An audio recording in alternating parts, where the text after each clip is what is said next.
Muy buenas tardes, jóvenes del tercer año de secundaria. Bien, chicos, el día de hoy en nuestro curso de literatura, pues vamos a continuar con nuestras clases y estaremos desarrollando un tema relacionado a otro contexto de lo que habíamos tratado en nuestra clase anterior. Hoy hablaremos sobre el siglo de oro español. Bien, chicos, bastante atención y cualquier duda que tengas hay que ir preguntando.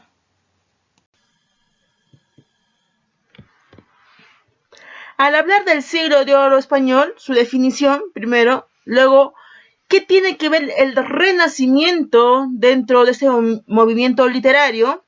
El contexto, que es muy importante para comprender de quiénes va a relacionarse, qué es lo que va a influenciar y qué temáticas incluso vamos a tener que comprender o se va a desarrollar dentro de esta época. Tenemos las características y los periodos que serán muy importantes para su comprensión.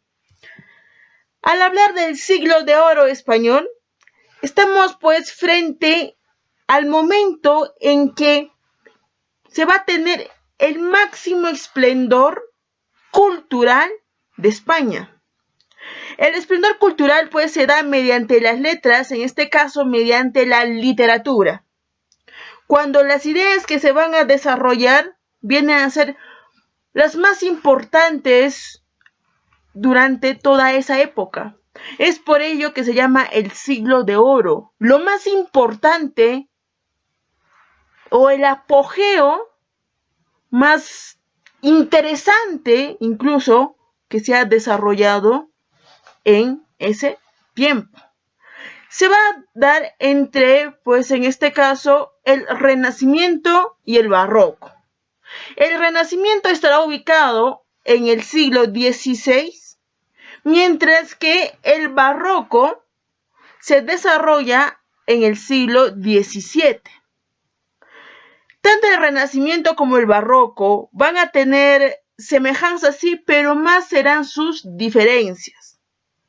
Dentro del Renacimiento se le toma pues como una oposición a los temas desarrollados o a las ideas que quería transmitir aquella literatura de la Edad Media. Estamos hablando pues de la Edad Medieval, del Medioevo.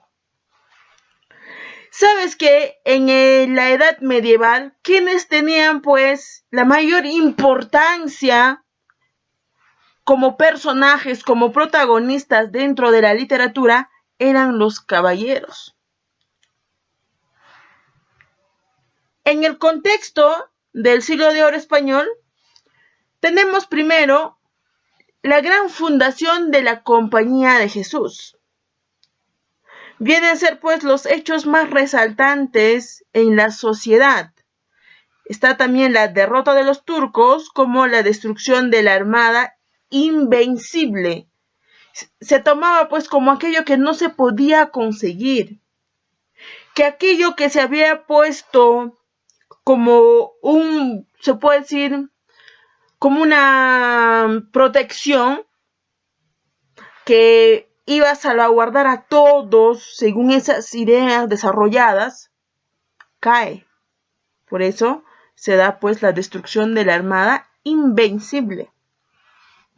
Dentro de las características del siglo de oro español, el máximo esplendor de la poesía estará al inicio de esta época o de este movimiento literario. La lírica o la poesía pues va a tener en el momento, se puede decir, el momento más importante de su existencia al inicio o cuando se va a iniciar el siglo de oro español. Pero ¿cuál es aquella característica o qué es lo que va a caracterizar también a este movimiento literario? Viene a ser que va a imitar a los escritores antiguos. Es por ello que se presenta el Renacimiento.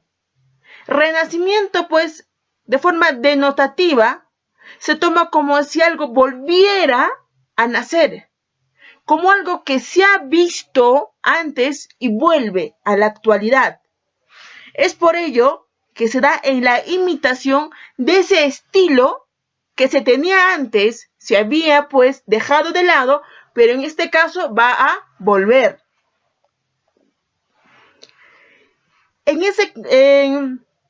ese caso también está la influencia del humanismo, de la corriente humanista. ¿Y qué es lo que sostiene la corriente humanista?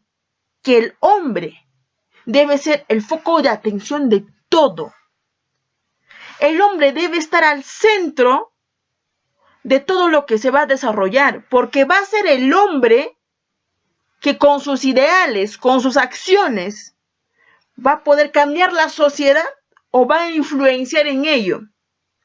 Pero no solamente pues la temática va a ser concerniente al hombre, sino también se va a desarrollar temas filosóficos y los temas políticos. Los periodos del siglo de oro español se dan tres. Uno que es el periodo inicial, donde les dije que la poesía o la lírica, de manera general, va a tener su máximo esplendor, donde va a brillar más en su etapa inicial.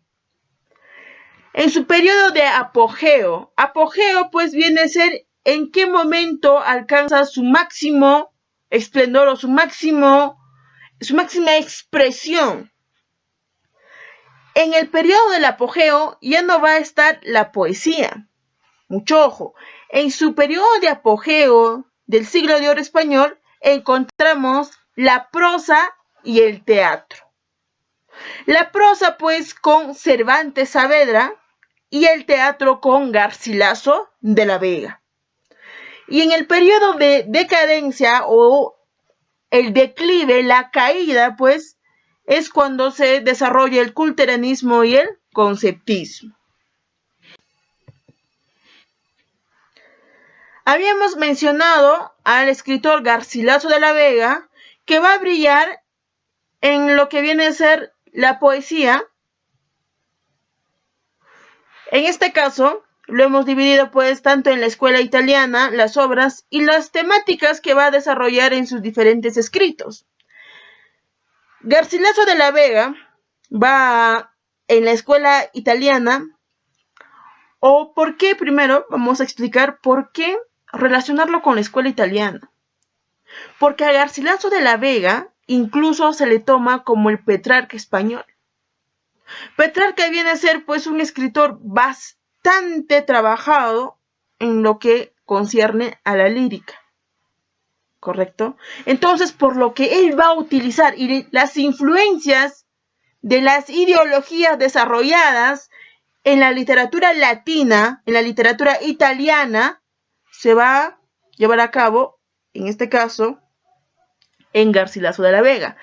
Acuérdate que Garcilaso de la Vega viene a ser, pues, en este caso, un representante del siglo de oro español. Pero acá nosotros tenemos la escuela italiana. ¿Cómo la escuela italiana ha influenciado en Garcilaso de la Vega? Tenemos el desarrollo del soneto. El soneto, pues, conformado por cuartetos y tercetos. La octava real, que también, en este caso, pues, conformado por endecasílabos, 11 sílabas, muy bien trabajados por Garcilaso. Tenemos el terceto y la lira.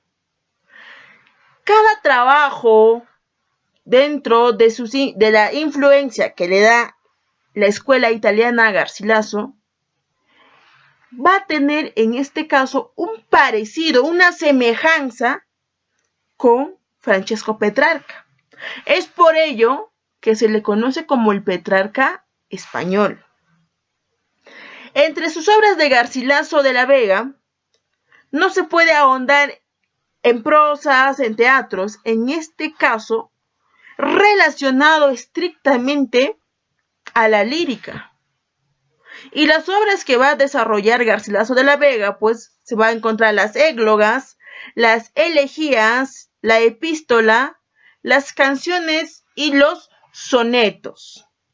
Los sonetos lo va a trabajar en su mayoría. Va a presentar muchos sonetos, como también las églogas. Los temas que va a desarrollar Garcilaso de la Vega, primero es el amor. ¿Cómo ve el amor Garcilaso de la Vega? Garcilaso de la Vega nos dice pues que el amor va a constituir esa armonía del universo para que todo esté equilibrado. Pero si a una persona le falta amor o hay ausencia de amor, se va a dar el desequilibrio. Eso quiere decir que por falta de amor, según Garcilaso de la Vega, pues una persona no va a estar bien de manera plena. Tenemos el Carpe Diem. El Carpe Diem nos dice que la mejor etapa que va a tener el ser humano, porque acuérdate, aquí hay influencia del humanismo, el hombre como centro de todo. Entonces, pues, la mejor etapa que va a tener el ser humano viene a ser la juventud. Se tiene que gozar de manera plena esa juventud, porque la juventud se toma, pues, cuando el hombre va a tener todas las fuerzas, todas esas ganas de realizar todo. Ni antes ni después se puede hacer lo que en la juventud deberías haberlo hecho. Tenemos el Beatus Hill. Esto de acá alude la vida apacible del pastor. ¿Cómo es? La vida cotidiana. La vida cotidiana que se da pues se puede decir en las ciudades. La vida cotidiana, la monotonía al cual se ha caído, el pastor no. La persona que se encuentra en el campo, la persona que está en contacto con la naturaleza, va a tener una vida tranquila. ¿Y quién es esa persona que está en contacto con la naturaleza? El pastor. Por eso alude pues a la vida apacible, a la vida tranquila. Y por último tenemos el locus amoenus.